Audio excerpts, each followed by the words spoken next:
El Consell de la Generalitat Valenciana defenderá hasta el final el total cumplimiento del trasvase Tajo Segura. Así se ha expresado el muy honorable presidente Ximo Puig en la constitución de la Mesa Interdepartamental del Agua que ha tenido lugar en Alicante y que él mismo ha presidido.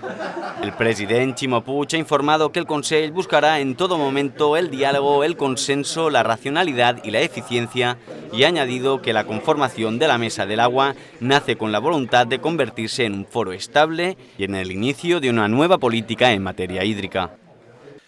Esta política del agua, nueva política del agua, es una política basada en el diálogo, basada en la racionalidad, basada en una acción dirigida de verdad a la eficiencia.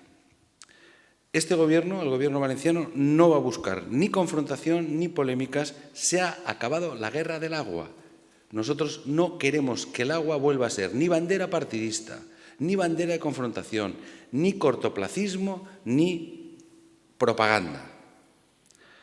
Los criterios de nuestra gestión se basan en el rigor, el diálogo, la búsqueda del ahorro, la eficiencia y compatibilizar la defensa de los sectores económicos con políticas responsables del agua. En este sentido, el Consell ha expresado su firme voluntad de potenciar la reutilización de aguas depuradas y el uso de las desalinizadoras como líneas maestras de su gestión en materia de recursos hídricos.